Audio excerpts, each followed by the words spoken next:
Why, hello there, fellow survivors on Vulcan. Radamant here. Thank you for tuning in to Stationeers Brutal Vulcan, episode 68, solving our low power woes. All right, the other thing we're going to need is the pipes.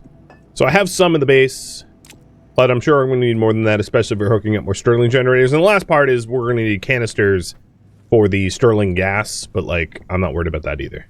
We'll get there. All right, pipes is definitely something I'm going to need to make. And checking on Nabla. Nabla's down to 14%, so still can do more survey. So I'll leave Nabla alone until Nabla's a little bit lower. And then as far as Dave goes, Dave is at 78% cargo full, and we'll have Dave return home at full. There's really no risk of Rocket Dave running out of battery, you know, for this.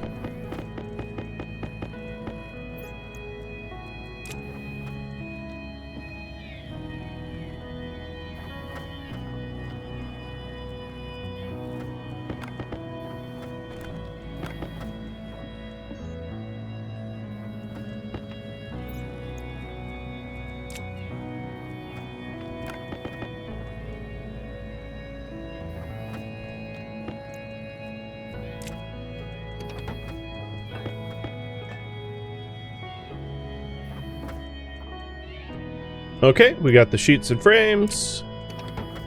Now let's get the pipes.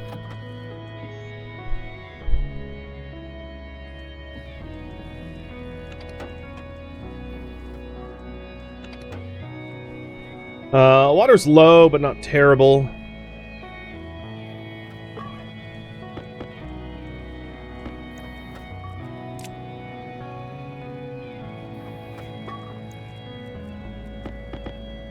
Something to keep an eye on.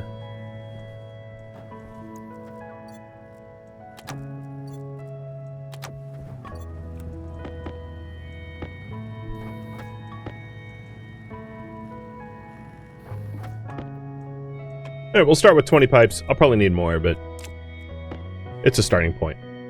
All right, let's get that hooked up. And then once we have the plumbing infrastructure set up, I can probably rip out the old system a bit, just to repurpose it, like the active vents and the pressure regulator. That stuff won't really be necessary. I'm not going to pressure regulate it. The idea is we'll have so much gas that we pull in from the day that I don't need to pressure regulate it because we're simply not going to run out. Meaning the Stirling generators will be able to run at 100% or full out or whatever I'm gonna call it without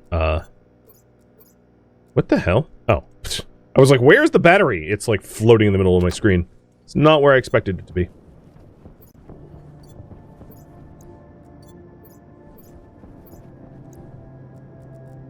Okay, so the frames are good. Let's go ahead and hook up the cable network.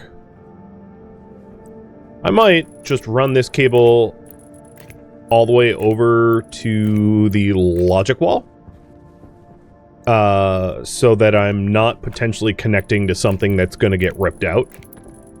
That way I don't, like, set it up and then just, like, make it obsolete by tearing it out. That makes sense.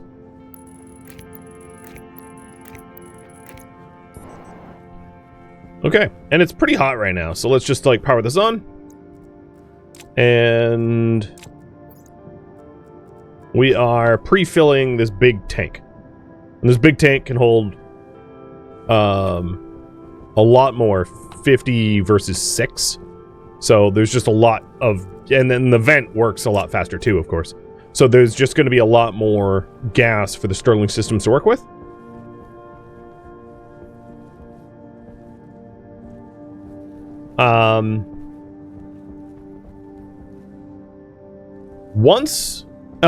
Let's turn these vents off. So now that it is past midday, these vents, it's no longer like hot enough outside. So what I'm going to do is I'm going to start ripping out the old systems. We don't need this anymore.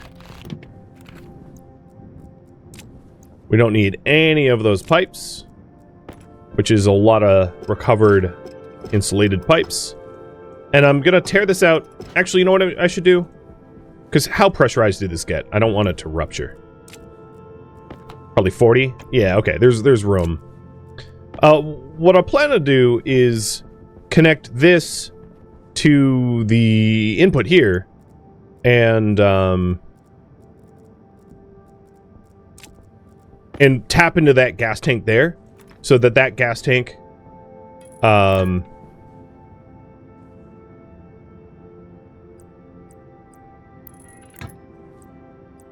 that gas tank's gas is shared with this one when I uninstall it, so that we just add volume. I think for patterns, hang on, that will be the next, whoa, that'll be the next Stirling generator. And then we'll do another one. So after that is a 3, and then a 1. Because this is how we're scaling up.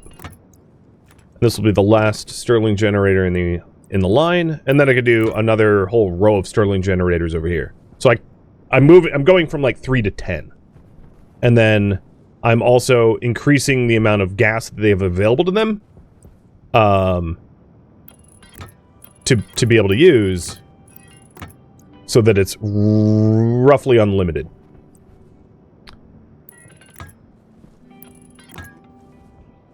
There we go. Now let's get rid of that pressure regulator because we don't need to regulate it anymore. So that pressure regulator was like sort of like a power valve, if that doesn't make a lot of sense. But it was constricting the amount of power that the Stirling generators had available to it so that I wouldn't run out of gas. But like, I'm not really worried about that anymore.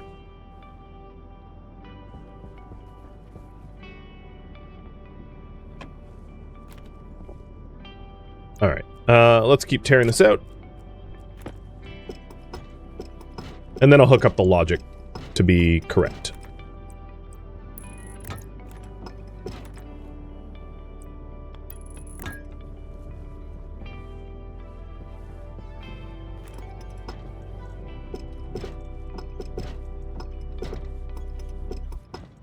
Now, I still think we need some passive drains, but maybe not installed there because that's like inconvenient.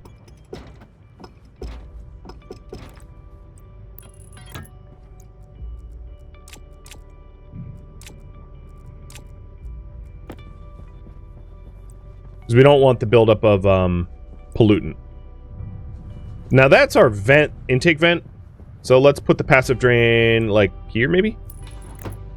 Away from intakes.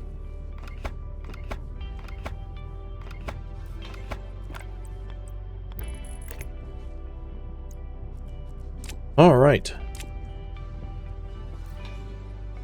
Cool. Now we want to change the logic over. So the batch writer is going to be not, well, we can leave it as a batch writer. I guess it's fine. First, we should probably name the things on this new network, or the new things on this network, I should say. So this is the Stirling gas tank big and Stirling gas powered vent large. Now, that's the only large tank and vent on the whole system, but still, I will want to name it. So, the pressure reader is this one, and I'm going to change it from the small tank to the big tank, reading its pressure.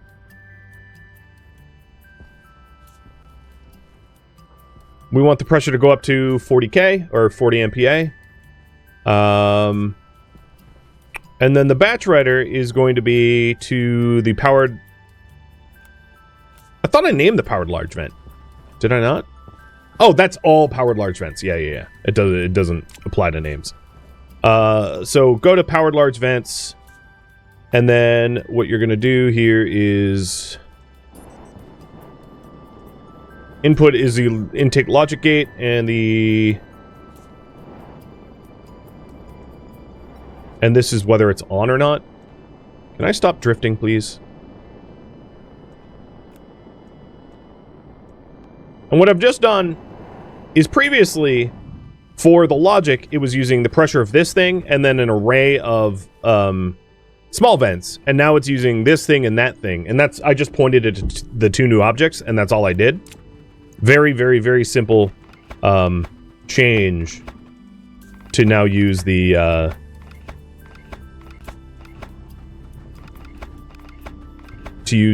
new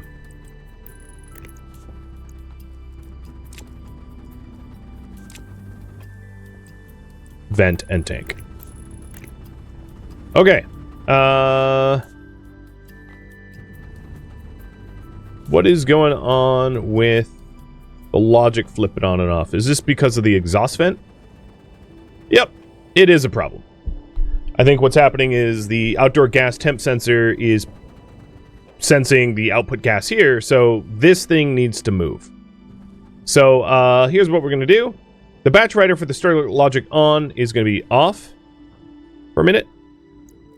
And this outdoor temp gas sensor is going to be put, let's say, here.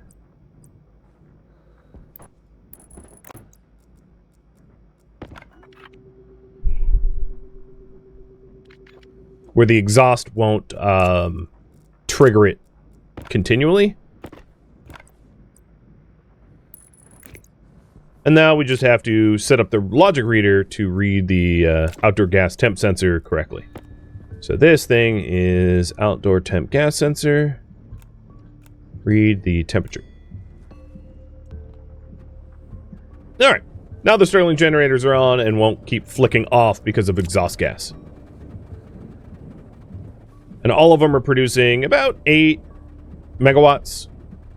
It's not a lot, but it will be, and that's because I don't have a lot of pressure in the system. It depressurized because of the added volume from this tank. But that will change as this tank gets to be pressurized during the day from the intake vent. I just was only able to run the intake vent very, very briefly. So this is not a flaw in the system. It's just it hasn't prepped it yet. So yeah. At this point, what I want to do is maybe make 2 new Sterling generators and hook them up to see if like everything is nice and balanced, and then after that maybe ramp it up to even more, and probably moving the wind turbine because the wind turbine's like totally in the way. But all in all, it's making about 8 megawatts, and that's just about the same as before, but it has a lot more room to scale now. Are my alerts broken? Oh, apparently they are. Oh my god. Hold on. Why are they broken? And 2, Killadrix, thank you for the raid. Totally oblivious. I didn't hear it. Cheers, man.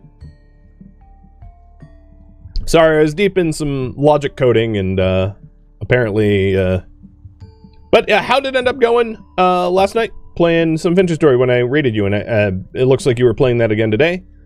I hope you made it home safe and sound with your like epic journey that you took. And for your raiders, I am ramping up my power systems, as you can see above my head, to make more Sterling power. The Sterling generators are here, and that's because at the moment we have a rocket mining mission that's coming back in, which is going to be delivering an immense amount of ice, and we're going to want to turn that ice into oxygen and hydrogen so that we can use it for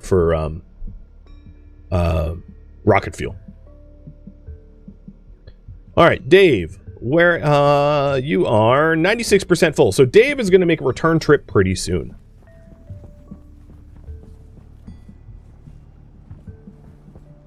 And what I'll try to do is reboot my like program that's supposed to audio alert me, which I don't think has been working. All right, 2 more Sterling generator kits.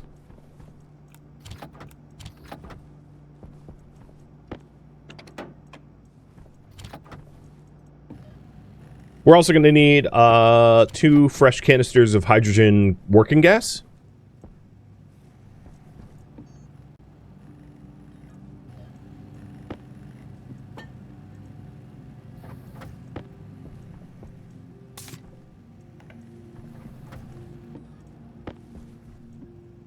Up to 1600 kPa, which is what they're set at.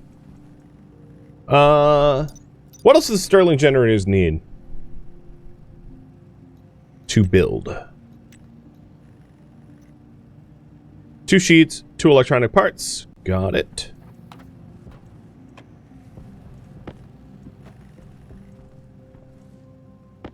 So just to reiterate, and I heard that audio alert, just to reiterate, the electrolysis systems, the electrolyzers that we're going to be making. Come on, show me the yeah, here it is. The electrolyzers, which splits water into hydrogen and oxygen,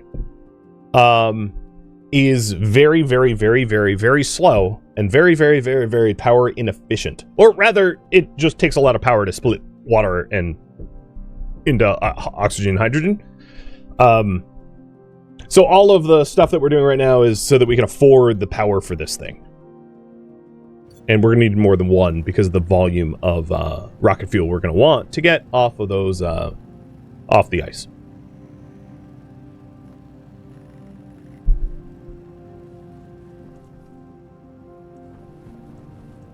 So we'll need, oops, let's go back. 4 sheets, 4 parts. And then once we've proven that this works with 5, maybe I'll make 10. I'm not 100% sure. And alerts testing, it worked. Maybe I'm just going deaf. Maybe that's it. It's just my ears. It's nothing else.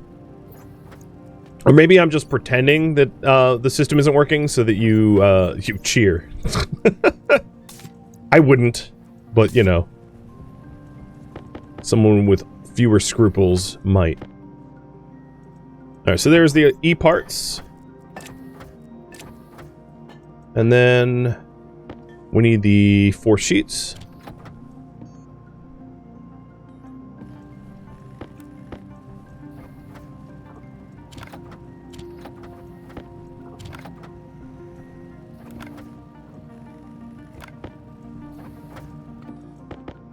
Alright, this should be enough to scale up our Stirlings at least a little bit.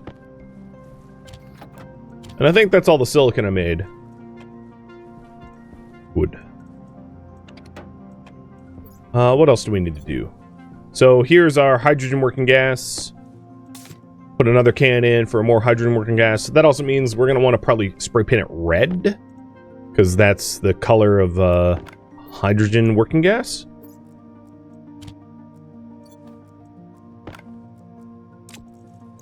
So here's our spray can. Done. The sliding doors for the air filters is for icy chips. If you want to run your any sliding doors you see for this is basically for integrated circuitry. That's just a general rule of thumb. All right, and that's up at 1600 kPa. Perfect. Well, I have no more inventory space. And we do have a storm incoming in 755 seconds. So in like, what is that? 13 minutes, I'll have to stay inside or something like that. You can't tell me what to do. With any luck, it'll be an ash storm, and it will like ramp up our wind power to top up everything.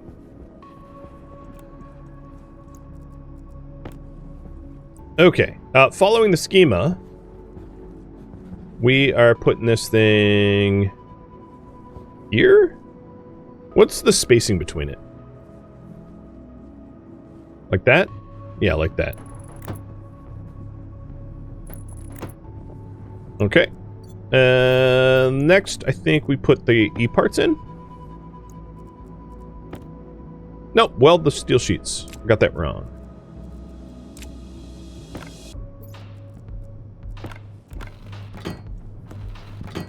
And then electronic parts.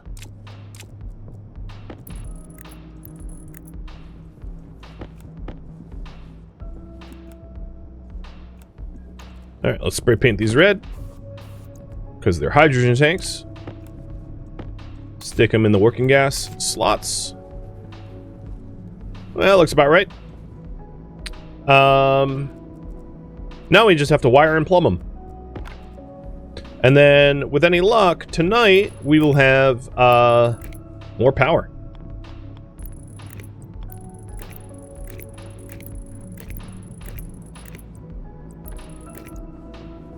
So all the data's wired up. I don't know if I have enough heavy cables for this.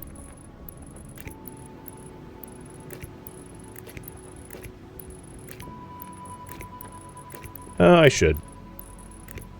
I don't know. Then, next question is, I don't know if I have enough pipes for it either. But we'll see soon. I have time before tonight when the Stirling generator is running to, you know, make that stuff.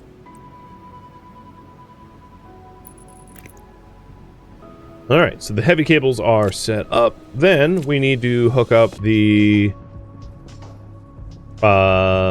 input gases, which is the hot gas for the Stirling generators, and then hook up the exhaust line, which is this bad boy.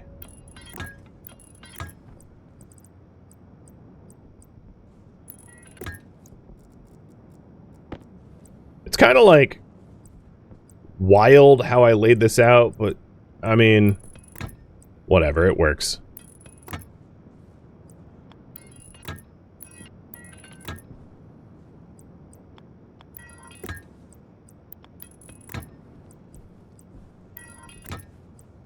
Ooh, I might actually have enough stuff for this.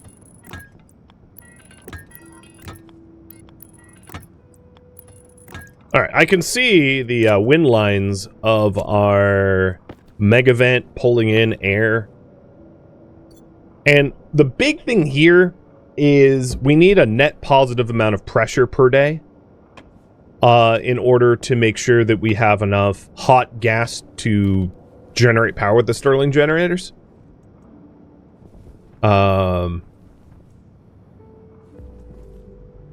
Wait, why are these canisters way more pressurized? 5.2?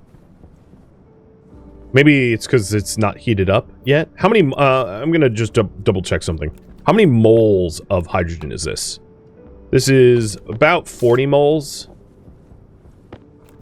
And then this is 60 moles. So there's a little bit more hydrogen gas in the other tanks. I don't think it really matters in the end of, at the end of the day. So I'm not going to fret about it. I don't think we'll change the efficiency. What we can do is we can check the individual panels tonight when it's running.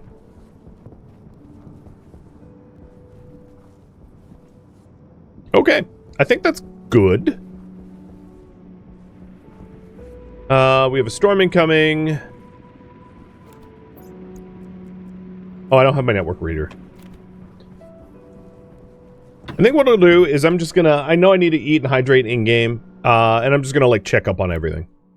Just to do a sanity check, make sure everything is, it is as we expect it to be.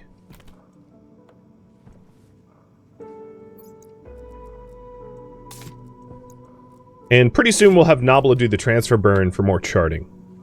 So we have dropped 0 degrees? Wait, for real? Oh, that's because we are continually pilfering carbon dioxide. And I'm going to stop that. And I'm going to stop that because really soon we're going to have more carbon dioxide than we even know what to do with. Because once we start splitting the ice that we've been mining, we're going to have an immense amount of carbon dioxide, and we're actually going to need to add carbon dioxide storage for that. Okay. So Dave the Miner is out of cargo space. So what I'm going to do right now is save the game, landing Dave. And the reason for this is landing can fail, and I will have you guys decide if it does fail whether I save scum or not when it happens. But before we even go there, Nabla has 8% battery left. So what we're going to do is we're going to send Nabla over to Acheron for transfer burn, so we can start charting new things. So here we go. We have 37 seconds of fuel And we're there in 52 seconds? Yeah, we're not going to get there, are we? I thought we'd have enough fuel, but I guess Nobble's just blasting off to nowhere now. That also means that we're not going to do any more mapping progress. Does this game have inertia? It does not. It doesn't have like a Kerbal Space Program level of like physics complexity for its space stuff. Well, we're going to watch it run out of fuel. And then, because it ran out of fuel, our ETA is going to be never. Because the game has a friction... It operates in friction space. So, it didn't get there. So be it. Sorry, you're getting abandoned because you ran out of fuel. And then we can turn off this uplink because it's not actually connecting to anything. And the next thing is Dave the Miner is going to turn off the rocket miner because the rocket miner's full and the cargo's full.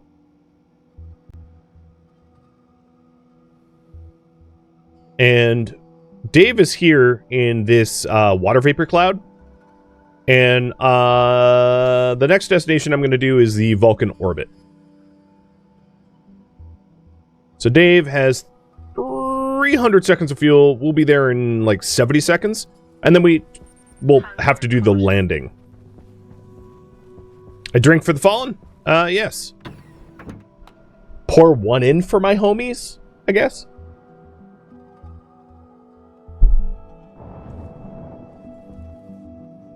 I'm definitely not pouring my coffee on the ground.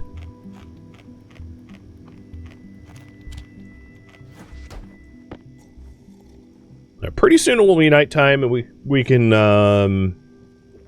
watch the Stirling generators and make sure that they're like running properly. And I should be generating considerably more power, because not only is the tank going to be more pressurized, but then we're going to have 5 generators, not 3. And that should solve our low power problems.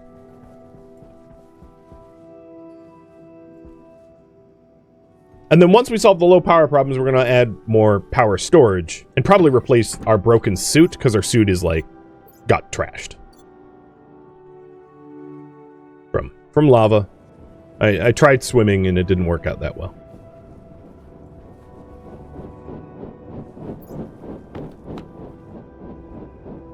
So it doesn't really hurt to just keep this tank connected, I guess. I mean, the tanks are so cheap, I'll just leave it there. So it got up to 8.3 with like 29 kilomoles of volatiles. We're not quite at the point where the pollutant... Well, actually, that's not necessarily true. Even if the pollutant flashed over from gas to liquid, we wouldn't know it because we have this liquid drain here, which drains it all out. So, yeah, never mind.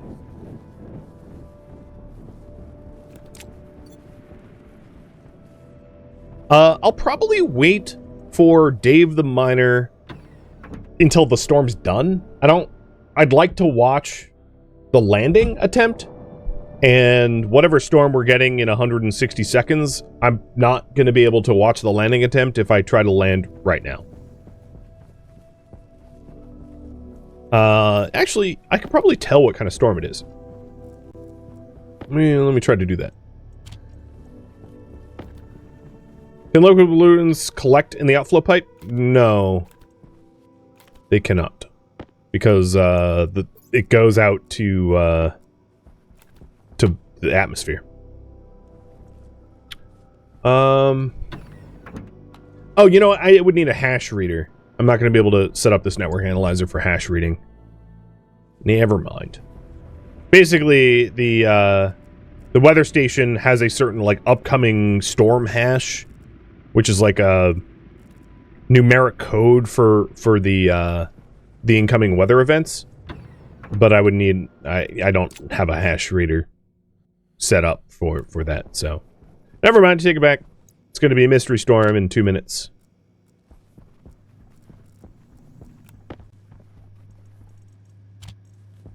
How hot is the exhaust waistline?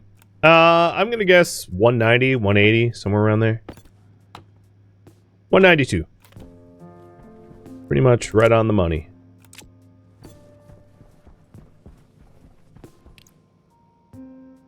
Alright, Dave is sitting in Vulcan orbit.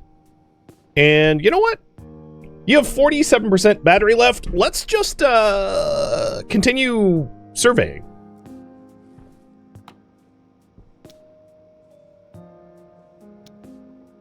Because, like, you're chilling there until the storm's passing. So I might as well just have you survey more of the planet while we wait. And then eventually Dave will land. And with all goes right, we'll connect the umbilicals to the storage. And then we'll have a whole bunch of ice to process. And I don't think I'm going to be building my ice crusher where I had set it up. Because I don't like it there. It doesn't scale well. So I'll be changing my mind about exactly where it is. The next thing is we're going to want to replace our harm suits, or hard suits. So let's go while the storm's happening. I'm not going to be able to really do anything outside because it will kill us or make us, you know, there's no point in going outside. So let's replace the suit.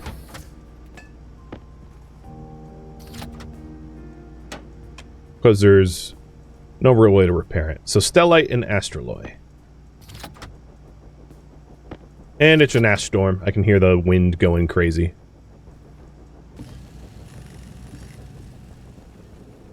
The good news is, during the windstorms, our wind turbine generates, like, a lot of extra power.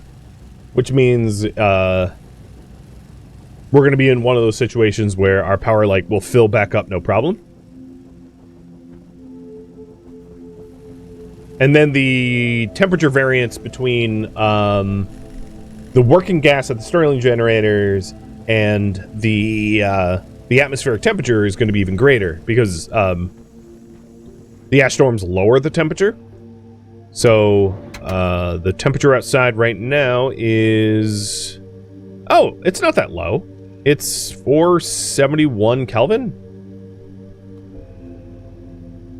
Oh, yeah. That's not that cool. Never mind, I take it back.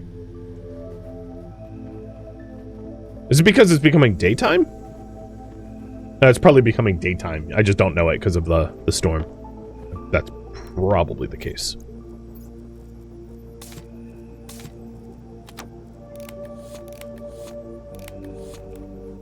Alright. The old hard suits, I'll just stick here. And then we want the hard helmet. No, not a suit. Hard helmet. Well, I'm thinking about it. Maybe a better jetpack with more space, because we have been bottlenecked on space. And if I have to make another batch of Stellite or Astroloy, really soon we will have a lot of CO2 gas for pressurant once we start crushing that ice. Right? We'll have tons of pressurant. So there's really no need to not. All right, so new suit, perfect. Jetpack. So the hard suit jetpack needs Waspaloy. Done. And let's only make one.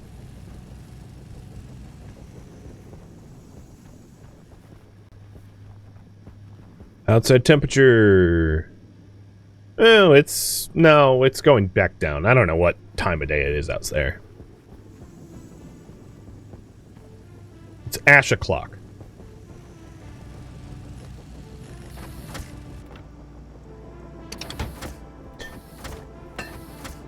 Well, with any luck, I will avoid dropping myself into the lava and not have to replace my suit yet again. While we're here, actually, that brings me to another good project to do. But let's set up this new jetpack before I do that. So as you can see, it's capable of higher thrust, but that's like really not its draw. Its draw is it can store more stuff.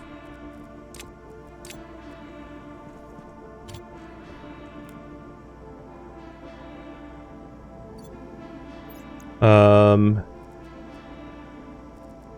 I'm going to keep the thrust at the same, so I don't, like, blast off and smash my face into something horrid. Can we make better tanks for the suit? There's no point. I had mentioned this many times previous, but basically the way the suits work is your waste tanks can only be up to about 4 MPa. And as soon as the waste tank's full, you aren't able to breathe anymore. So you can bring a bigger air tank, but it doesn't really matter. Your bottleneck is your waste tank. And you can bring a larger tank. It doesn't matter because as soon as you hit 4 MPa, it can't filter you anymore. I could bring more propellant, I guess.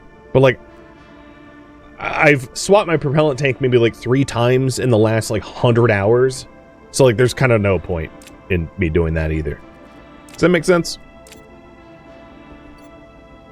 You're more interested in building a recycler? Yeah, I mean, I could build a recycler, sure.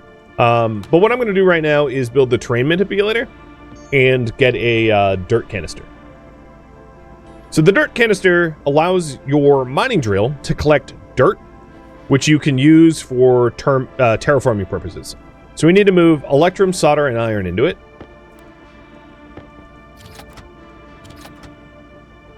My iron is here.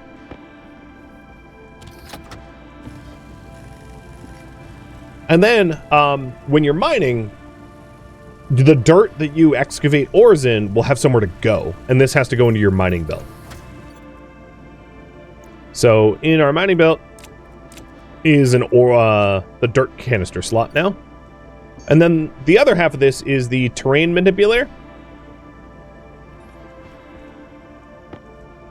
which allows you to then spray the dirt, for lack of a better term, and create terrain. So we have a lot of, like, dangerous holes around the base, and this is a way to deal with that. So that I don't end up dying a Terminator's death. Thumbs up in the lava. Yeah, no? The other thing is, let's get a... Well, let's just do a small battery for the terrain manipulator. I don't think I need a big one.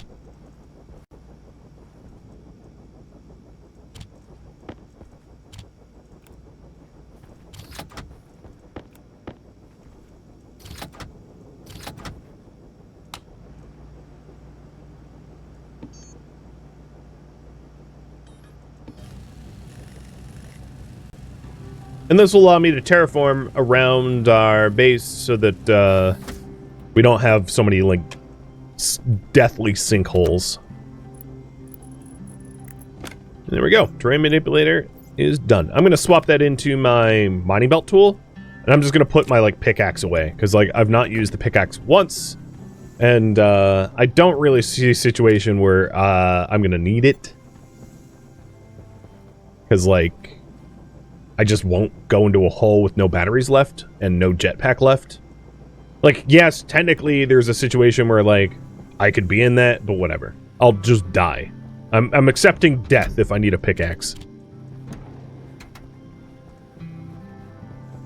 The downside of the manipulator will be so there is a downside. The texture that it will paint will be, like, a little wrong, but, like, I'd rather be alive than confused. So, I think I'm fine with it. Alright, this ash storm should be subsiding soon. The batteries are at 100%, because, yeah, we're generating just tons of free power due to the wind turbine. I highly suggest anywhere that you can get ash storms, like, just at least build one wind turbine, because it's, like, absolutely free power. Do the farm's water, sure. Also, worth noting, I have, like, a don't backseat me tag on, so, like, I was about to do it anyway, but, you know, that tag's there for a reason. I know Killdrix runs with that tag, too, because, having a bunch of backseaters can... There's, and I'm sure Killdrix, if you're still here, would agree with me. There's a huge difference between, like, helpful reminders of, like, oh, you left that tool in that shelf, versus, like, you should do X, Y, and Z. If you can't tell the difference, then err on the side of overabundance of caution. But if you know, I'm just letting you know there is a difference. And the former I do not mind, of like the helpful reminder tips. The latter, when I have the no backseating, I do mind. It's not cool when the tag's on. And I don't always run with that tag. Okay, Dave the Miner is sitting in orbit still at 37% battery. I don't really know if he's done much more survey, although these like diamond shapes don't look like diamonds anymore, so I think there was more survey done. So what I'm going to do is I'm going to attempt a landing in just a second here. Once the water tank is pressurized. So I set the volume regulator up to 90%, so it should pressurize this liquid canister up to about 90% of its potential volume, and then we'll cycle into the farm. What's the temp of the water? Base air temp, so 24C, I bet. Let's check. 31C. It's not going to kill anything. In other words. All right, there we go. There's our water can. 11 more liters of water for the farm to work with. And the reason I have this not connected to my water filter is I don't have like an efficient way to cool my water. So I didn't want to ever introduce hot water and kill my farm, which is why I have like a manual canister as a sanity check. But the farm is fine. It's 29 Celsius. It's pressurized. It's carbon dioxide. It's happy. Farm is great. So farm's done. Thank you for tuning in to Stationeers Brutal Vulcan, which originally streamed live on Twitch. If you have any feedback or questions for me, let me know in the comments below.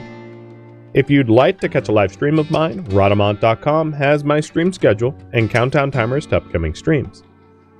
If you'd like to join my online gaming community on Discord, Rodamont.com has a link to it, as does the description of this video. Thank you so very much for watching. Special thank you to my Twitch subscribers, Patreon patrons, and viewers like you that support the channel and made it all the way to the credits. Thank you so very much. I hope to catch you on next episode or an upcoming stream. Farewell, my fellow astronauts.